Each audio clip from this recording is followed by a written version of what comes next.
Estos son nuestros titulares. Con un diálogo de autores, la editorial Escuela Colombiana de Ingeniería celebró sus 25 años. La inteligencia artificial, el reto de la economía y los negocios. En los tips ambientales, biodiversidad y tráfico ilegal de especies. En el ABC del bolsillo inteligente, no caiga en la trampa de las pirámides. ¿Qué escritores escribieron sus obras en la cárcel? Estudiante de Ingeniería Biomédica realiza su trabajo de grado en el Semillero de Investigación de Biomateriales. Canal IMASIP. Somos noticia.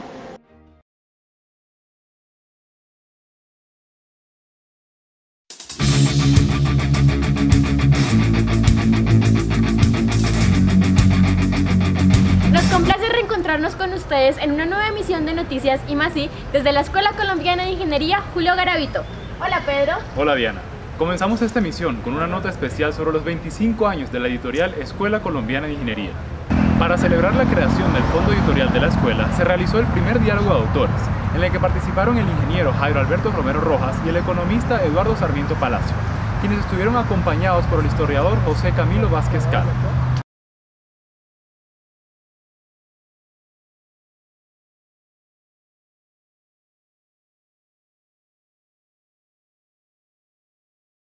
Creo que en este primer diálogo de autores hablaremos de libros, hablaremos de escribir, hablaremos de publicar y hablaremos de nuestro rol como educadores.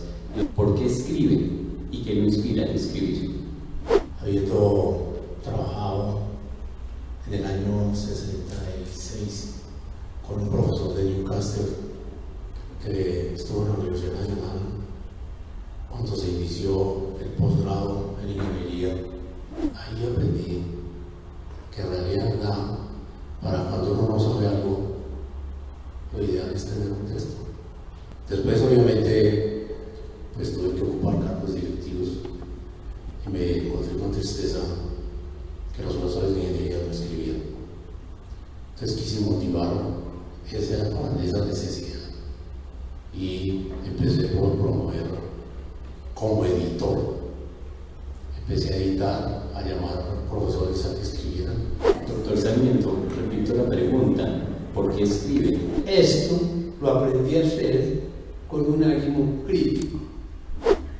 Realizar un trabajo de comunicación en donde usted se aparta de las convicciones generales y entra a posiciones individuales. Y eso lo puede hacer usted únicamente escribiendo. Cuando usted lee, en cierta manera, usted se alinea con los autores. Cuando usted escribe, adquiere una posición crítica que le permite salirse de los lugares comunes, de la normatividad, para entrar, en cierta manera, avanzar en una ciencia más regida por las realidades que, en cierta manera, por las costumbres o por el debe ser de algunas personas o el debe ser de las sociedades.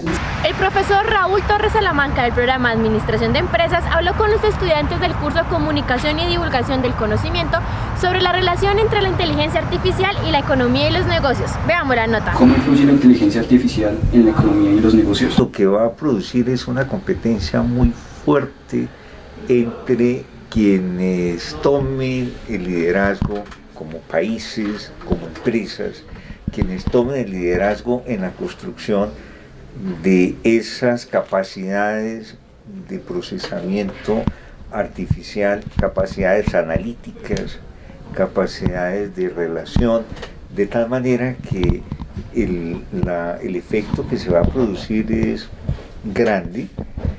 La necesidad de competir con esos métodos artificiales va a hacer que los seres humanos tengan que detenerse a capacitarse en abstracciones, a capacitarse en capacidad de establecer núcleos de interacción en las áreas del conocimiento, interactuar esos núcleos, ponerlos a interactuar, de tal manera que es un cambio total en la manera como se organiza el mundo, como se organizan los sistemas de producción. ¿Quién gana y quién pierde con la inteligencia artificial? Gana el que vaya primero. Los que vayan primero.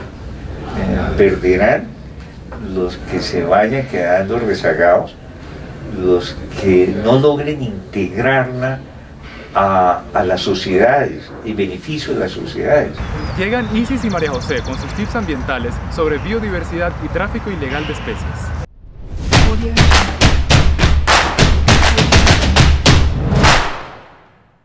Les damos la bienvenida a nuestros tips ambientales, una forma rápida y sencilla de contribuir con la preservación del medio ambiente.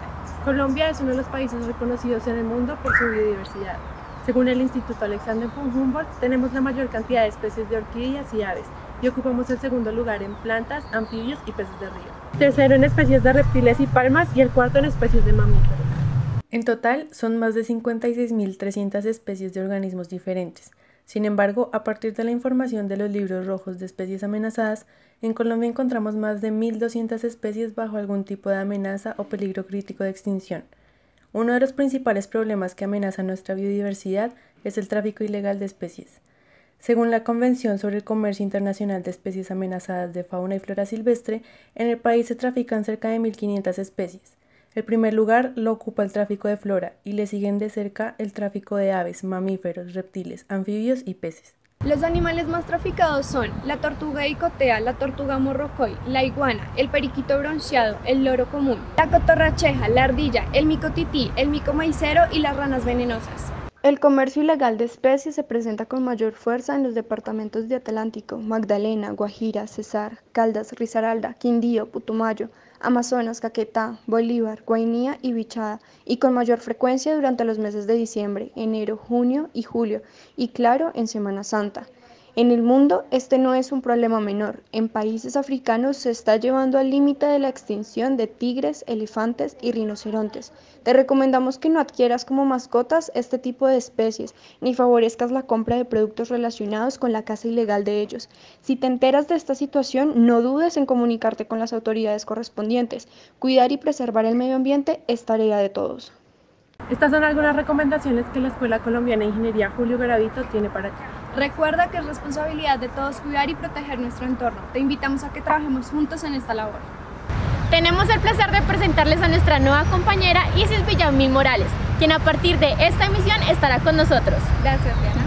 En este sentido, después de este anuncio institucional, Isis nos presentará el ABC del bolsillo inteligente.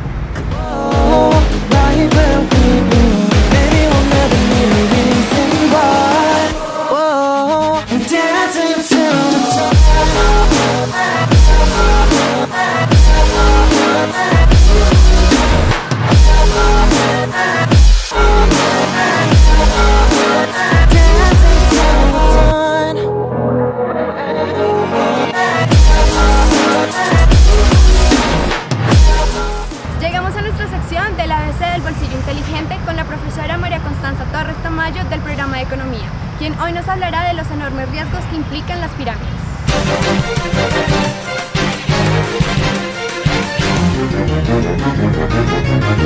En 1920 en Estados Unidos, Carlos Ponzi prometió a sus amigos duplicar su inversión siempre y cuando trajeran nuevos inversionistas. Al final no pudo cumplir con sus compromisos, terminó en la cárcel y sus amigos en la quiebra. Fue lo que conocimos como la primera pirámide oficialmente hablando. Casi 100 años después, las personas siguen creyendo que se van a hacer millonarias de la noche a la mañana invirtiendo en un modelo de negocios de este estilo. En la actualidad existen dos muy conocidas que lo que buscan en principio es que empoderar a la mujer. Lo que dice es que si usted trae 2 millones o 4 millones y 9 mujeres adicionales que hagan el mismo aporte, al final usted recibirá 18 y 36 millones respectivamente.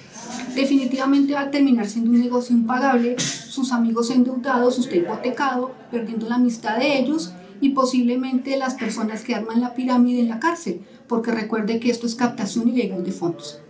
Cuando le ofrezcan rentabilidades de 100, 200 o 300% o más, dude mucho, porque como dicen las mamás, de eso tan bueno no dan tanto. En la historia de la literatura ha habido varias obras escritas en prisión.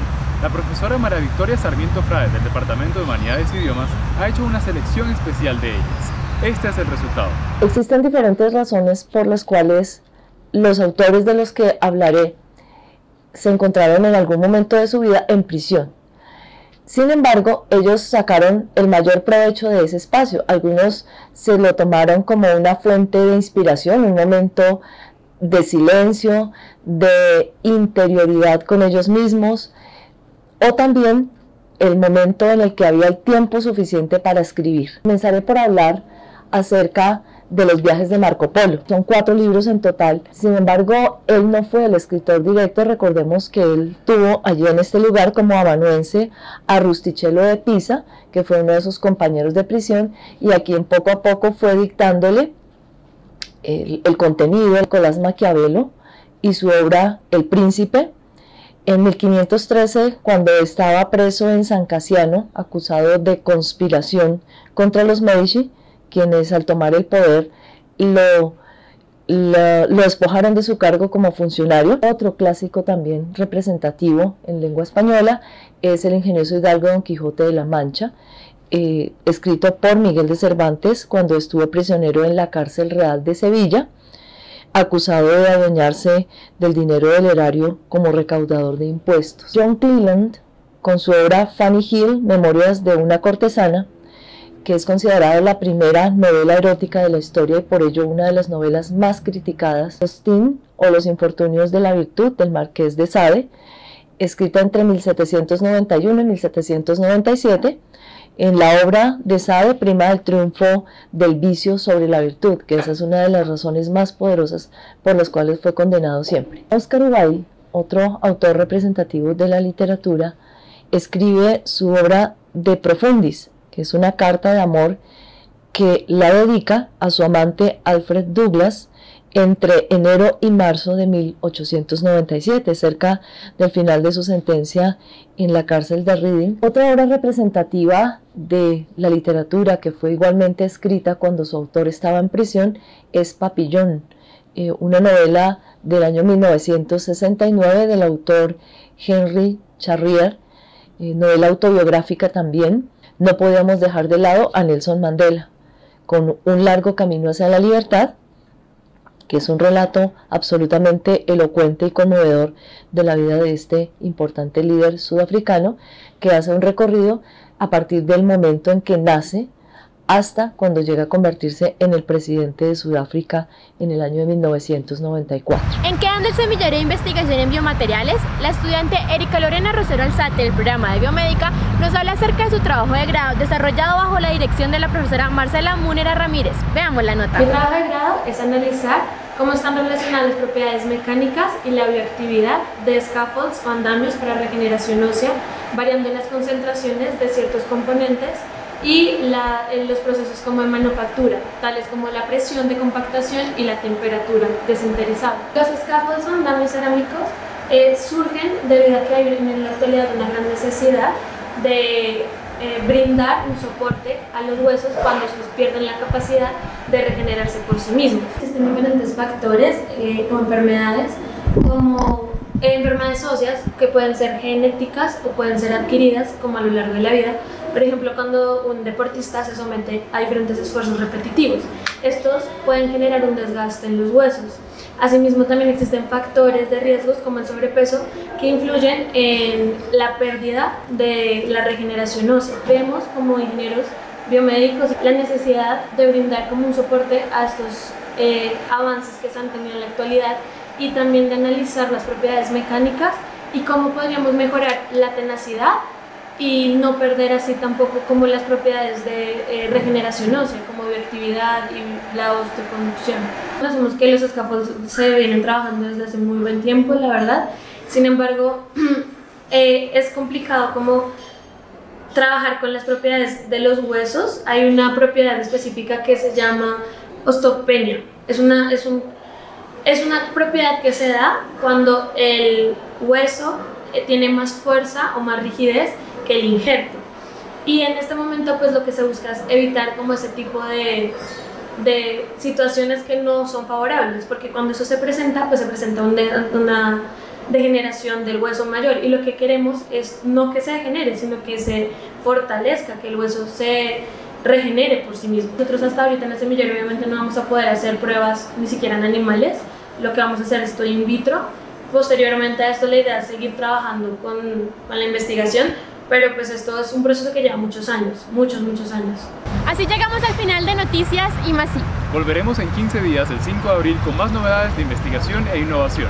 Canal I+I. Somos Noticias.